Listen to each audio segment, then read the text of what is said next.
Last class हम colligative property पढ़ रहे थे। देखो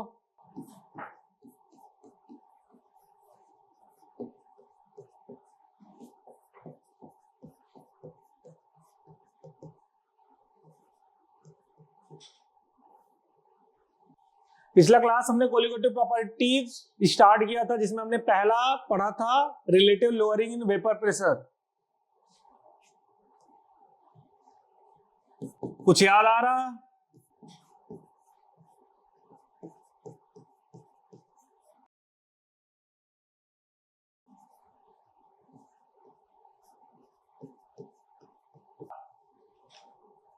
मैंने आप लोगों को बताया था कि जब हम कोई भी प्योर जो सॉल्वेंट होता है उसमें अगर कोई भी बी पार्ट ऐड करते हैं, लाइक सॉल्यूट ऐड करें, वो लिक्विड भी हो सकता है, सॉलिड भी हो सकता है, तो उसका जो वेपर प्रेशर है वो डिक्रीज हो जाता है।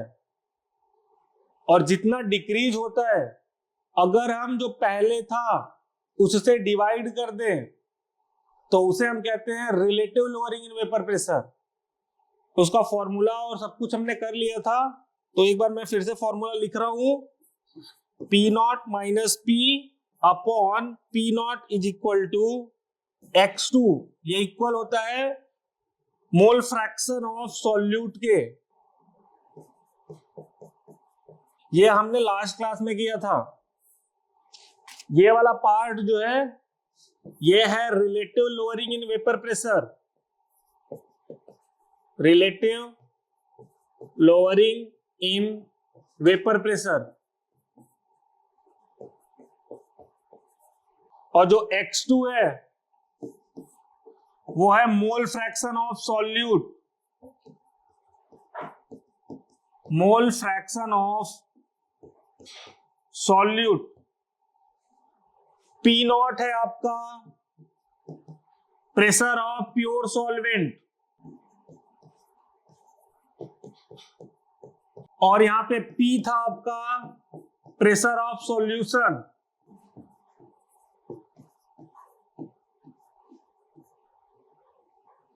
कुछ याद आ रहा?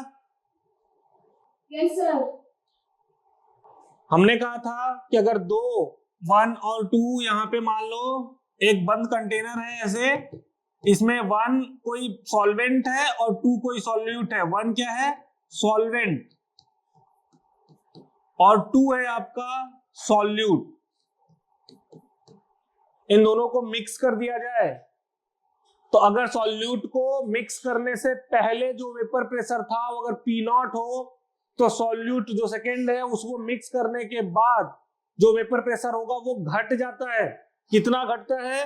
तो प्योर में से जो अभी ये सॉल्यूशन का है पी, देखो प्रेशर ऑफ सॉल्यूशन है मिक्स करने के बाद, तो जो सॉल्वेंट प्योर का है पी नॉट में से पी घटाओगे तो ये घटा हुआ आ गया। और अगर इसको जो पहले था पी नॉट इससे डिवाइड कर दोगे तो ये relative lowering in vapour pressure हो गया। और relative lowering in vapour pressure जो होता है वो मोल फ्रैक्शन ऑफ सॉल्यूट के बराबर होता है। मोल फ्रैक्शन निकालने के लिए क्या करते हैं हम? नंबर ऑफ मोल जिसका भी निकाल रहे हो वो अपॉन टोटल मोल। तो हम चूंकि ये x2 सॉल्यूट का है तो number of mole of solute हो गया n2 upon total mole n1 plus n2। तो अगर चाहो तो ऐसे n1 और n2 भी लिख सकते हो। n1 है आपका मोल्स ऑफ सॉल्वेंट और n2 है आपका मोल्स ऑफ सॉल्यूट। ठीक है, तो इस तरीके से relative lowering in vapour pressure निकाला जाता है। तो जब भी किसी सॉल्वेंट में कोई भी सॉल्यूट ऐड करते हैं हमेशा जो वेपर प्रेशर होता है वो घट जाता है, इसलिए लिखा है relative lowering in vapour pressure. और रिलेटिव का बस इतना मतलब है कि जो पहले था उसके रिस्पेक्ट में देख रहे हैं, तो बस जो पी नॉट पहले था उससे डिवाइड कर देंगे तो रिलेटिव लोअरिंग है। ये इतना पी नॉट माइनस पी जो है वो लोअरिंग इन वेपर प्रेशर है, और जब पी नॉट से डिवाइड कर दिए तो ये relative lowering in vapour pressure हो गया।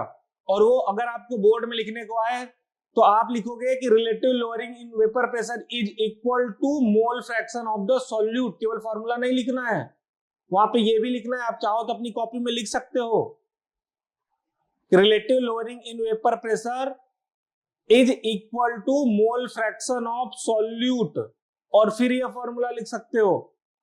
ठीक है, क्या समझ में आया? Yes, sir. ठीक है, आगे चल रहा हूं हम। नेक्स्ट आपका है ऑस्मोटिक प्रेशर।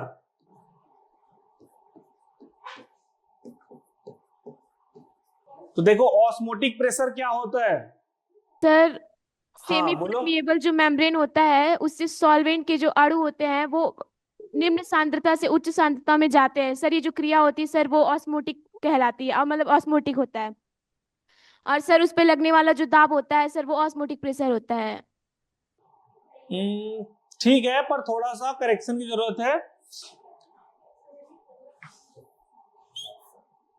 ध्यान से देखना, इससे क्वेश्चन बार बार आए हैं। मान लो ये एक ओपन कंटेनर है और यहां पे ये एक सेमी परमिएबल मेम्ब्रेन बना रहा हूं मैं। ये आपका है semi permeable membrane.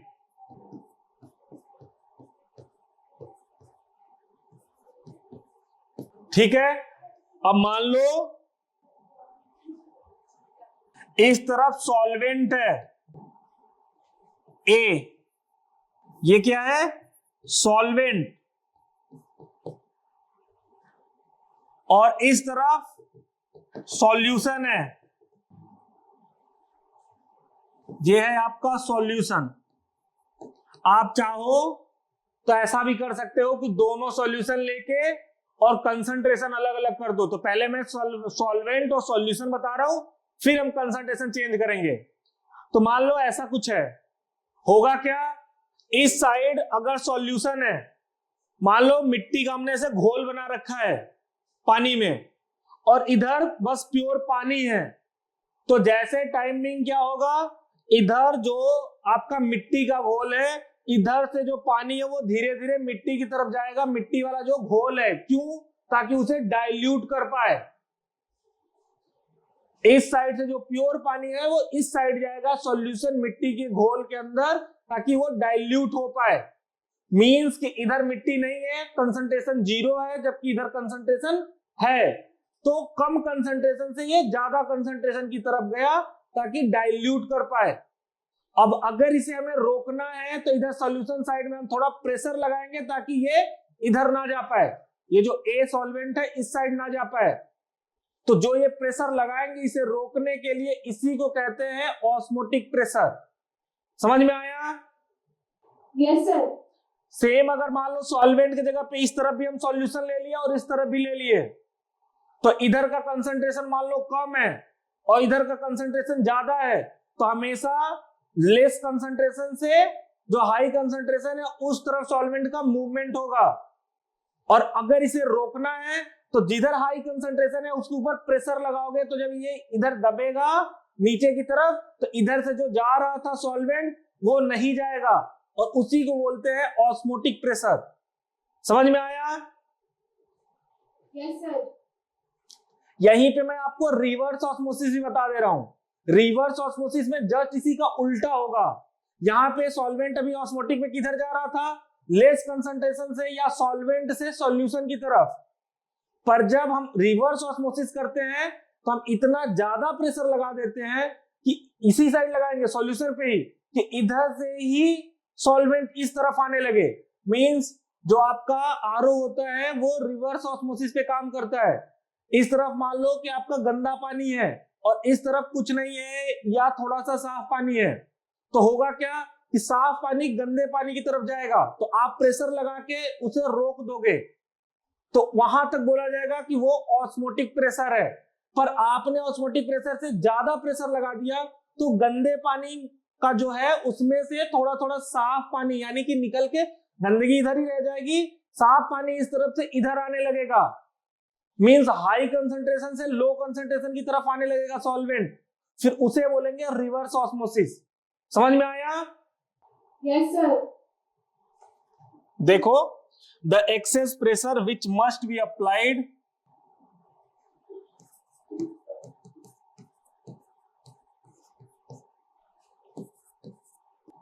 on a solution to prevent the passage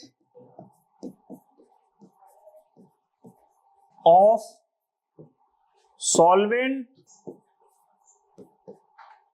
through semi-permeable membrane.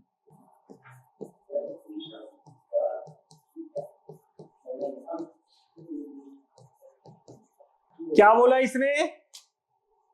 The excess pressure which must be applied. Excess pressure का क्या मतलब है कि सिंपल अगर कोई प्रेशर ना लगा हो तो इस पे भी ऐसे एटमॉस्फेरिक प्रेशर 1 एटीएम का लग रहा है और इस पे भी 1 एटीएम का ही लग रहा है एटमॉस्फेरिक प्रेशर। दोनों तरफ ये ओपन है कंटेनर, तो दोनों तरफ 1-1 एटीएम का ही लग रहा है। उस समय पे सॉल्वेंट हमेशा सॉल्यूशन के साइड जाएगा, लेस कंसंट्रेशन से हाई कंसंट्रेशन की तरफ। इसे रोकने के लिए सॉल्यूशन के साइड पे 1 एटीएम से थोड़ा ज्यादा प्रेशर लगाना होगा। तो इधर 1 एटीएम हो गया, इधर 1 एटीएम से ज्यादा, लेट सपोज 1.5 एटीएम हो गया। तो कितना ज्यादा हुआ? 0.5 एटीएम। वही एक्सेस प्रेशर को बोला जा रहा कि ये एक्सेस प्रेशर है। दोनों तरफ 1 एटीएम ना होके एक तरफ जो सॉल्यूशन साइड है वहां पे 0.5 एटीएम ज्यादा है। तो उसी को बोल रहे हैं the excess pressure which must be applied on solution. किस पे लगाया जा रहा? सॉल्यूशन साइड पे। मान लो यहाँ पे 0.5 एटीएम लगाया गया है और यही है एक्सेस प्रेशर। हमेशा ऐसा नहीं होगा कि 0.5 एटीएम ही होगा, बस मैं ये एग्जांपल के लिए लिया हूं। 1 से कुछ भी थोड़ा ज्यादा हो सकता है, ज्यादा भी हो सकता है। मींस कि हमेशा जो सॉल्वेंट साइड पे लग रहा है उससे ज्यादा होगा, या जिधर इधर अगर मान लो कि इधर ज्यादा कंसंट्रेशन हो इधर कम हो, तो कम कंसंट्रेशन की तरफ जो भी प्रेशर होगा उससे ज्यादा होगा। जितना ज्यादा होगा उसी को बोलेंगे एक्सेस प्रेशर। सॉल्यूशन साइड पे लगाएंगे to prevent the passing of solvent. क्या करना है? ए जो इस साइड से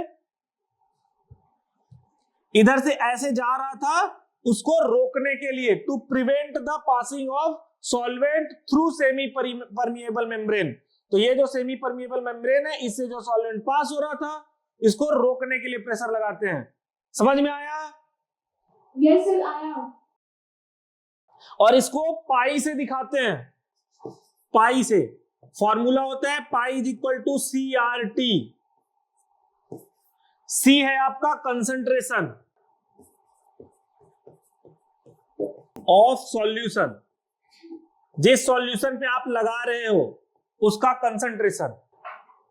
अब मान लो कि 1 एटीएम से थोड़ा ज्यादा करने पे, मान लो 1.5 एटीएम करने पे इधर से सॉल्वेंट इस साइड जाना बंद हुआ था।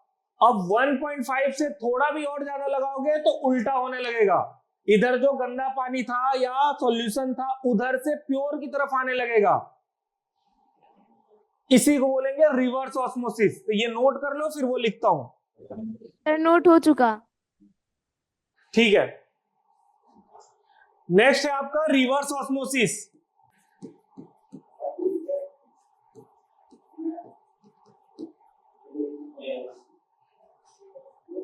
सेम जैसे था जो हमने पीछे लिखा था सेम वही है, बस ऑस्मोटिक प्रेशर से ज्यादा प्रेशर लगाना है, सॉल्यूशन साइड ही लगाना है। तो देखो क्या लिखना है। If external pressure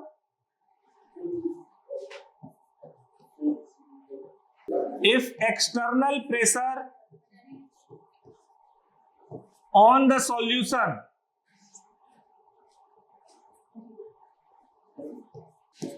the solution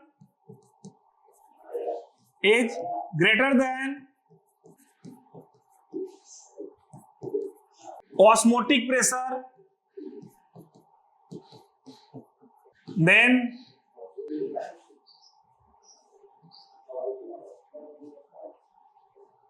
the solvent will flow from solution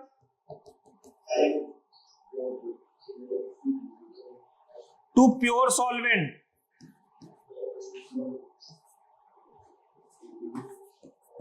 this is called reverse osmosis.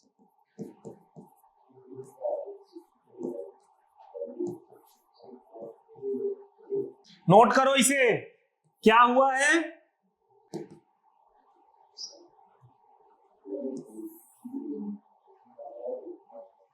अभी इस तरफ आपका सॉल्यूशन था A प्लस बी मान लो, और इस तरफ आपका केवल सॉल्वेंट है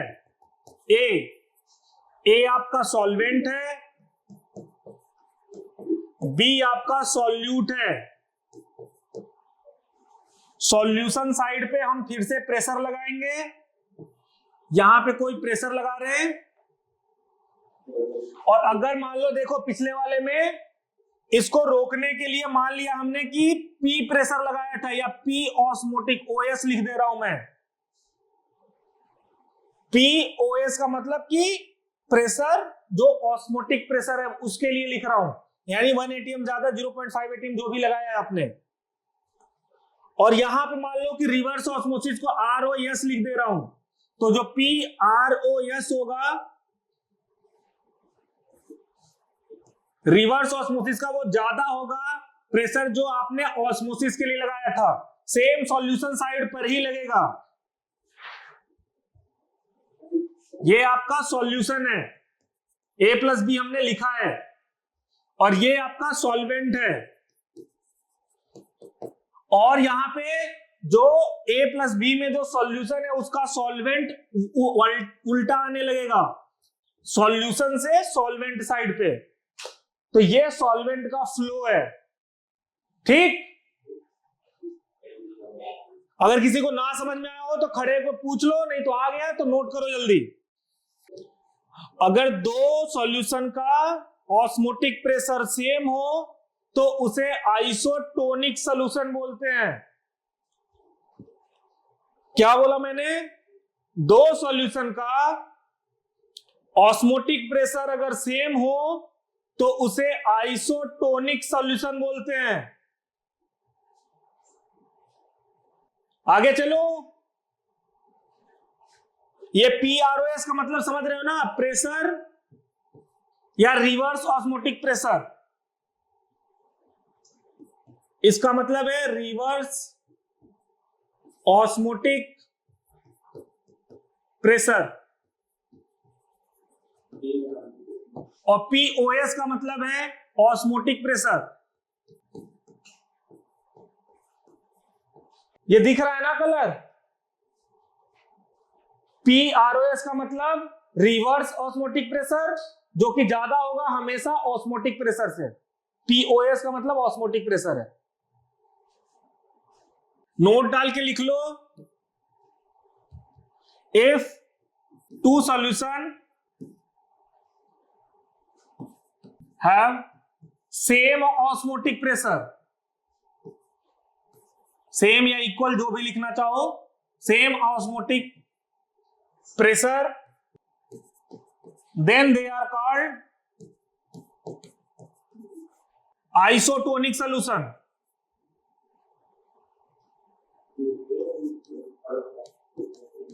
means pi 1 is equal to pi 2।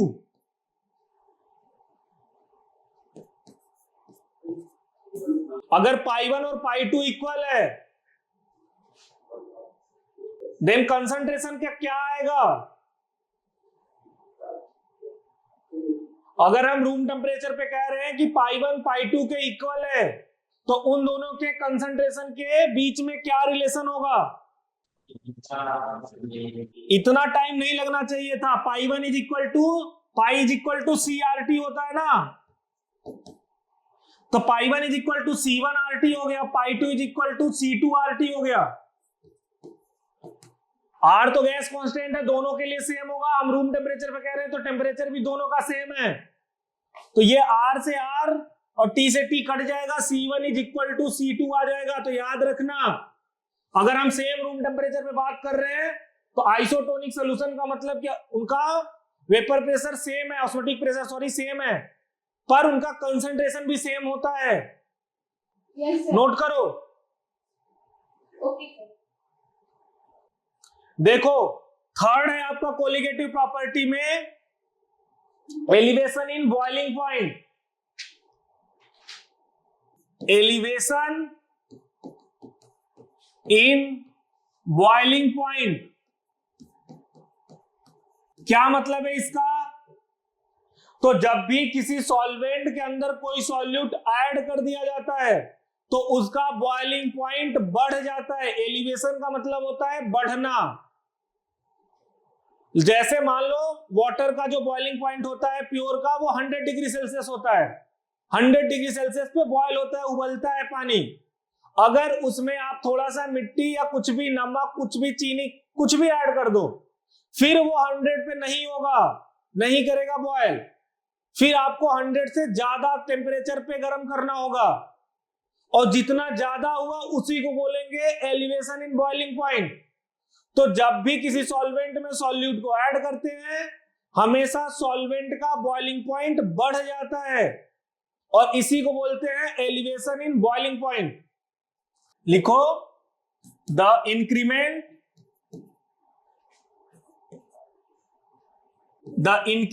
Of boiling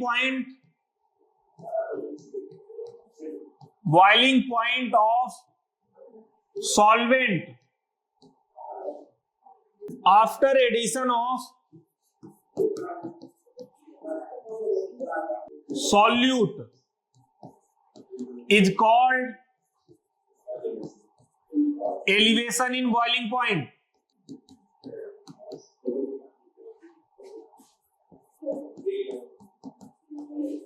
मान लो पहले बॉइलिंग पॉइंट जो था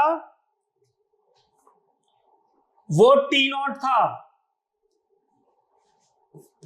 T0 मान लो इनिशियल बॉइलिंग पॉइंट या boiling point of pure. T0 मान लो is equal to boiling point of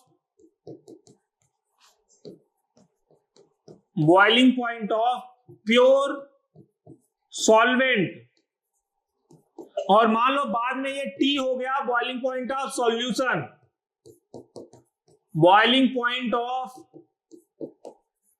solution.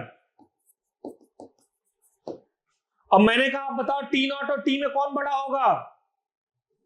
T boiling point of solution. हाँ, जब भी हम कुछ ऐड करेंगे तो बॉइलिंग पॉइंट बढ़ जाएगा, इसलिए T बड़ा होगा। ऑलवेज जो T होगा वो बड़ा होगा T0 से, याद रखना। अब कोई पूछे कि एलिवेशन इन बॉइलिंग पॉइंट कितना है, मींस बढ़ा कितना है, सो डेल्टा टीबी को बोलते हैं एलिवेशन इन बॉइलिंग पॉइंट। इसको क्या बोलते हैं? जब भी एलिवेशन इन बॉइलिंग पॉइंट का मतलब कि डेल्टा टीबी,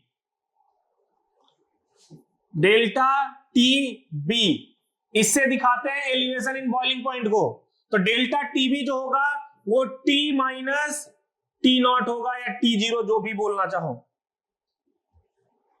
क्या समझ में आया? जो फाइनल बॉइलिंग पॉइंट था उसमें से जो इनिशियल था उसे घटा देंगे तो ये आ जाएगा एलिवेशन इन बॉइलिंग पॉइंट। अब जो एलिवेशन इन बॉइलिंग पॉइंट होता है वो जो सॉल्यूशन आपने बनाया है ऐड करने पे उसके मोलैलिटी के डायरेक्टली प्रोपोर्शनल होता है। ये हो गया? नोट हो गया।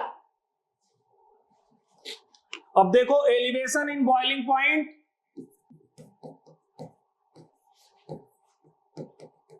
इज डायरेक्टली प्रोपोर्शनल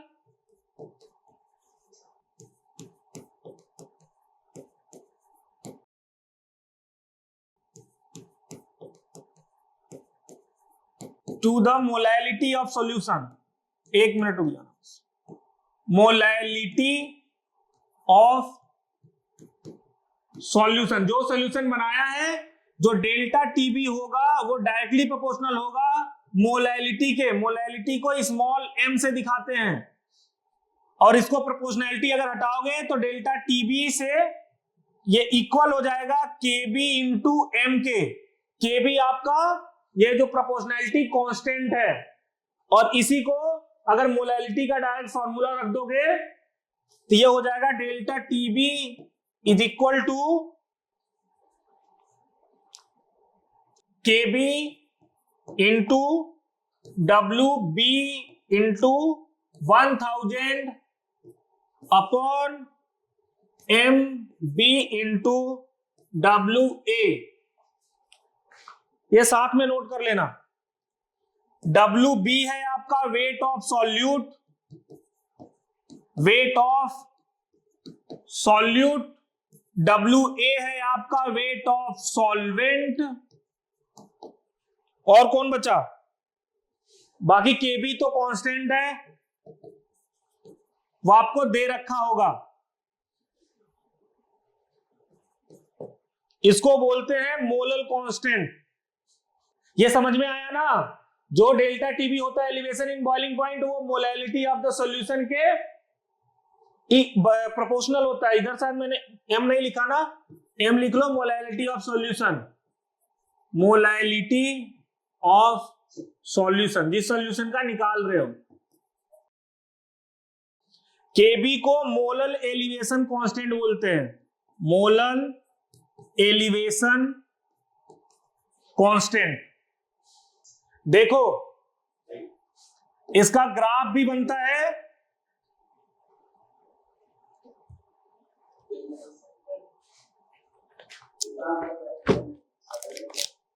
अगर इस तरफ आपका वेपर प्रेशर हो और इस साइड आपका टेम्परेचर हो,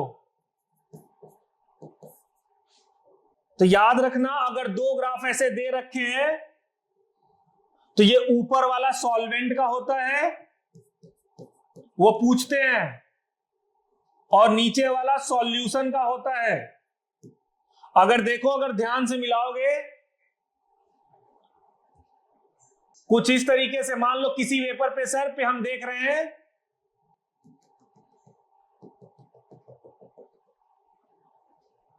ये किस लिए किया है, ये देखो, ये वाली लाइन जो किसी वेपर प्रेशर पे हम देख रहे हैं, अगर वेपर प्रेशर कांस्टेंट कर दे, मान लो कि तुम्हारा एटमॉस्फेरिक प्रेशर कर दे, तो इस पे यहां पे देखो ये सॉल्वेंट वाली लाइन जब आ रही है तो यहां कुछ टेम्परेचर यहां पे है, और सॉल्वेंट वाला मान लो ये T0 होगा।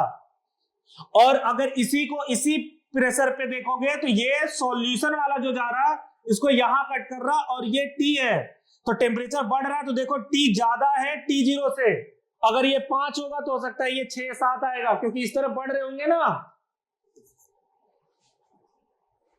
तो ये ग्राफ बनाना जरूरी होता है जब भी आप एलिवेशन इन बॉइलिंग पॉइंट लिखोगे, जो आपको बता रहा है कि जब भी सॉल्वेंट से आप सॉल्यूशन के में जाओगे, हमेशा ये जो बॉइलिंग पॉइंट है ये बढ़ के यहां शिफ्ट हो गया, इधर से यहां पे हो गया।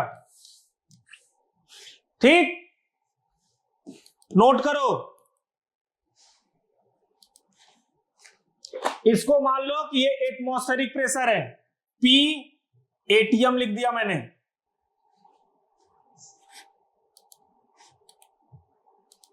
P ATM, P ATM क्या है?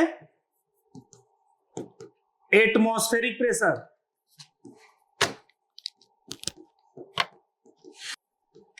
और जितने एनसीईआरटी में क्वेश्चन दे रखे हैं एग्जाम्पल में, वो सब आपको अपने से करना है, सारे फॉर्मूले बेस्ड हैं। हो गया? Yes sir. नेक्स्ट है आपका कॉलिगेटिव प्रॉपर्टी में केवल 4 कॉलिगेटिव प्रॉपर्टी होती है। अभी नीट में आया था, 4 ऑप्शन दे रखा था, उसमें से पूछ रखा था कौन सा कॉलिगेटिव प्रॉपर्टी नहीं है, तो 3 था, एक कुछ और दे रखा था। अभी इस साल का नीट का क्वेश्चन था। तो 4th है आपका एलिवेशन इन बॉइलिंग पॉइंट, हो गया। अब देखो सॉल्वेंट के फ्रीजिंग पॉइंट के साथ क्या होता है, तो इसे कहते हैं depression in freezing point.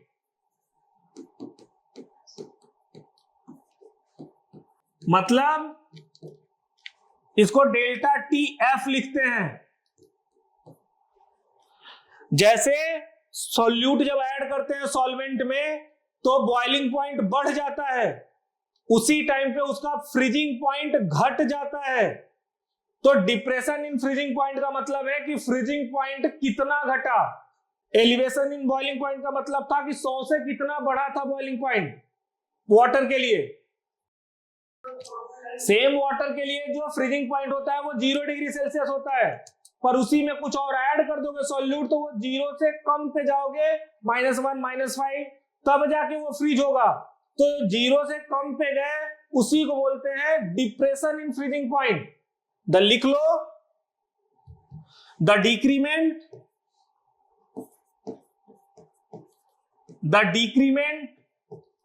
Of freezing point of solvent after addition of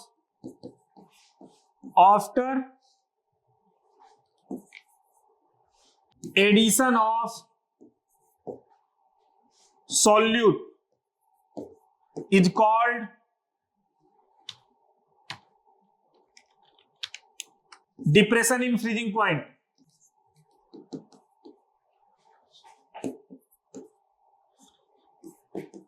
इसको डेल्टा टीएफ से दिखाते हैं, और जो डेल्टा टीएफ होता है वो टी माइनस टीएफ होता है,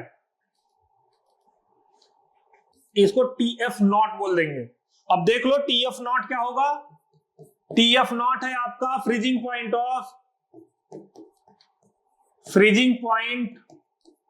ऑफ सॉल्वेंट। जब नॉट लगा है तो मतलब कि वो प्योर का है, तो फ्रीजिंग पॉइंट ऑफ सॉल्वेंट, और टीएफ होगा आपका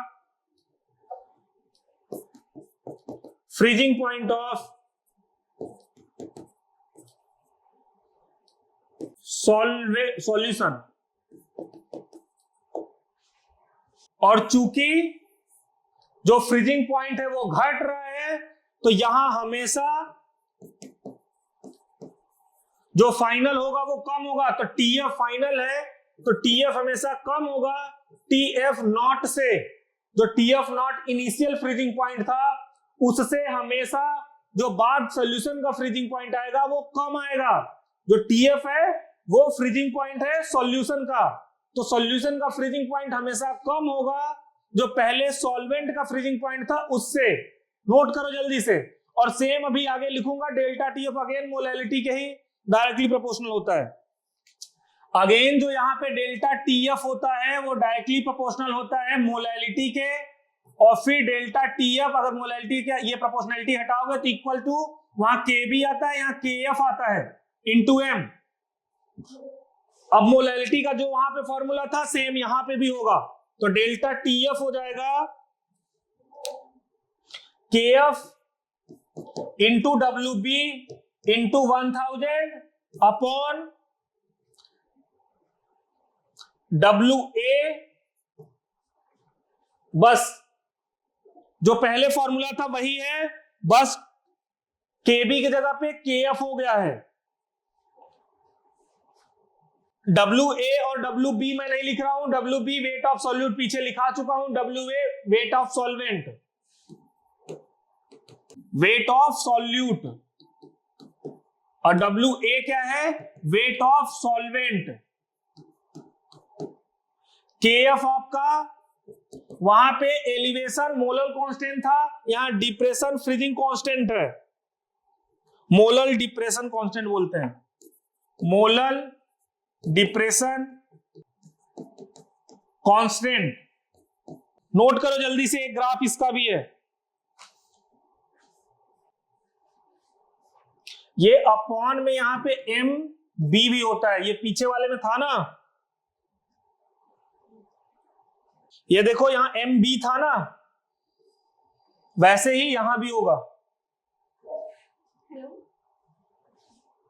हो गया नोट। यहां पे KF WB into 1000 upon WA into MB। अगर आपको ये ना समझ में आए तो सिंपल आप मोलल वाला चैप्टर जो इसी का जब स्टार्टिंग में हम पढ़ाए थे तो मोलैलिटी का फॉर्मूला लिखाए थे, बस यहां सिंपल मोलैलिटी निकाल कर रख देना है, KF से मल्टीप्लाई करना है। आगे चलूं? Yes sir. देखो जैसे उसका ग्राफ था सेम उसी तरीके का इसका भी ग्राफ आता है। इधर भी वेपर प्रेशर ही होगा, और इधर टेम्परेचर होगा।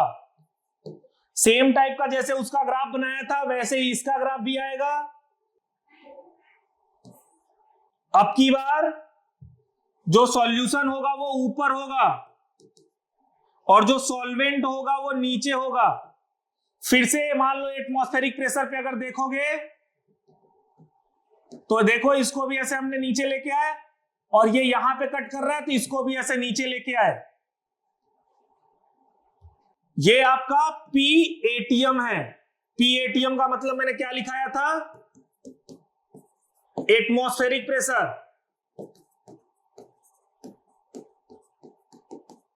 ठीक है। अब ये देखो ये सॉल्यूशन वाला जब यहां के आके कट कर रहा है तो इसको बोलेंगे टीएफ, और ये जो आके यहां ये सॉल्वेंट वाले को कट कर रहा है इसको बोलेंगे टीएफ नॉट, क्योंकि वो प्योर वाला है। अब देखो टीएफ नॉट हमेशा ज्यादा होगा टीएफ से, यानी कि जो प्योर का होगा वो ज्यादा होगा जो आपका सॉल्यूशन का है उससे। समझ में आया? सर समझ में आ रहा है। एक और आपका टॉपिक होता है एबनॉर्मल मोलर मास का।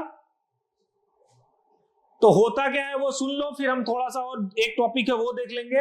एबनॉर्मल मोलर मास का ये मतलब होता है कि जैसे एसिटिक एसिड या कार्बोक्सिलिक एसिड वाले वो जब वेपर बन के बाहर निकलते हैं तो एक दूसरे के साथ ऐसे डाइमर बना लेते हैं हाइड्रोजन बॉन्डिंग के कारण, जिसके कारण उनका मोलर मास जो होता है वो बढ़ या घट जाता है। उसी को बोलते हैं एबनॉर्मल मोलर मास। तो वो आप अपने एनसीईआरटी से पढ़ लोगे। ये हो गया? यस सर हो चुका।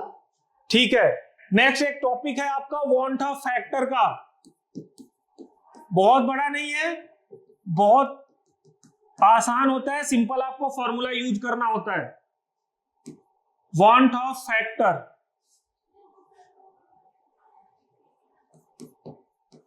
आई से दिखाते हैं इसको।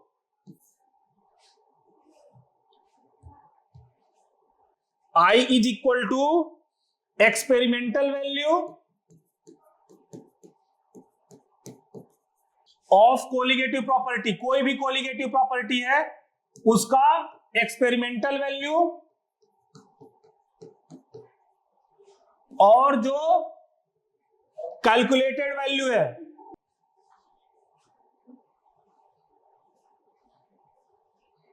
कोलिगेटिव प्रॉपर्टी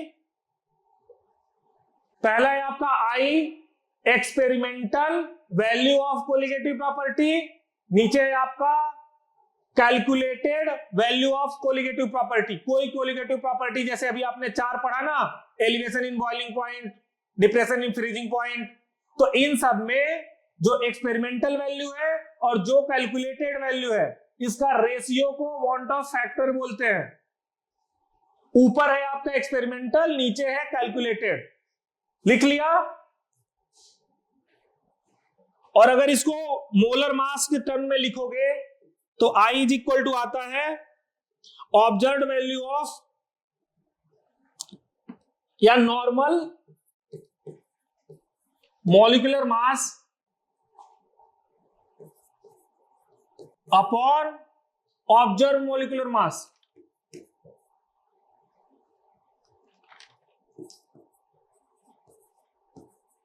तो कोलिगेटिव प्रॉपर्टी के टर्म में ऐसे लिखते हैं, मोलर मास के टर्म में ऐसे लिखते हैं। और एक कंडीशन होता है वो लिखना जरूरी है, जल्दी से इसे नोट करो। तो बस मैं लिख दे रहा हूं जो मैंने आपको पहले बताया ना, मोलर मास बढ़ या घट जाता है अगर हाइड्रोजन बॉन्डिंग के कारण एसोसिएशन या डिसोसिएशन इस टाइप का कुछ होता है।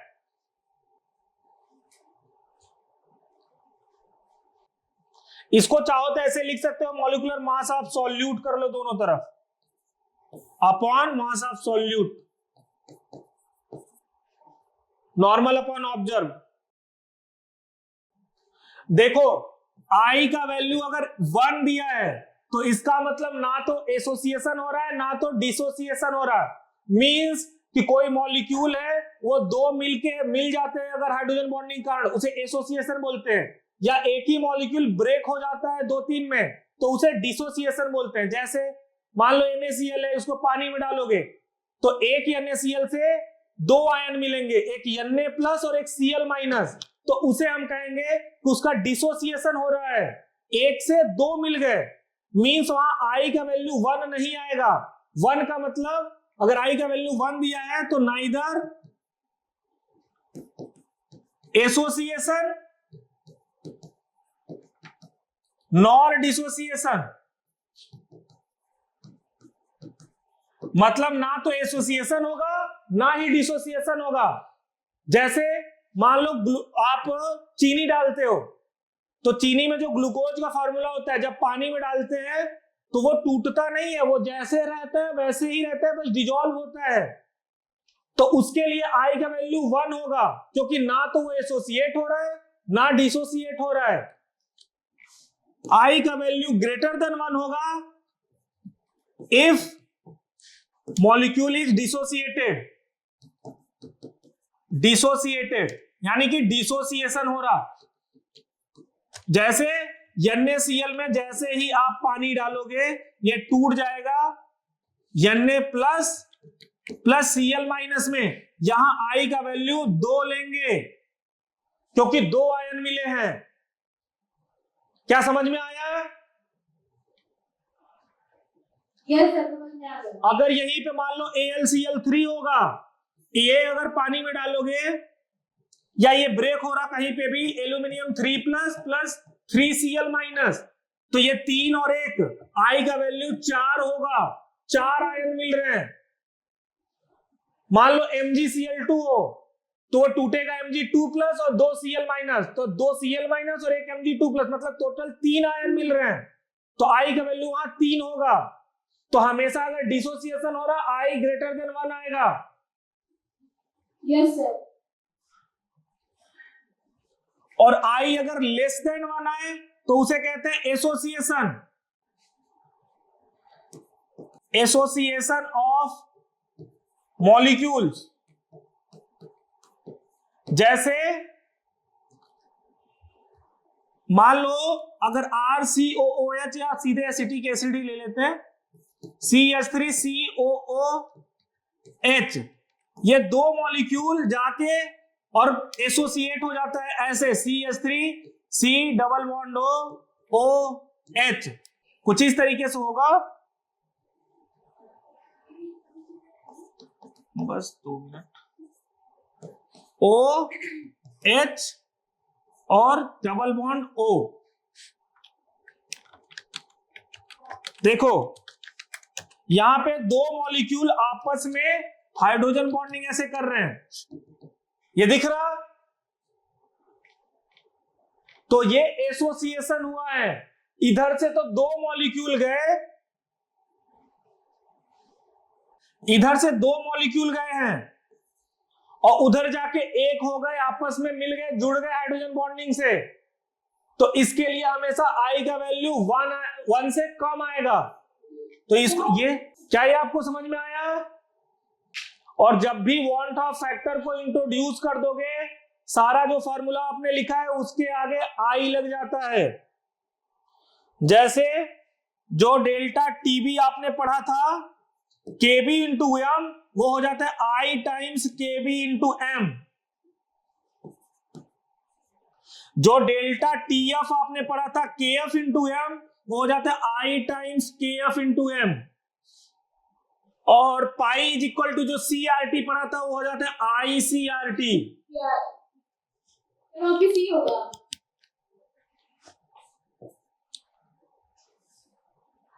ये तब चेंज होते हैं जब आपको जो सॉल्यूशन है वो नॉर्मल नहीं है, उसमें एसोसिएशन या डिसोसिएशन कुछ हो रहा है।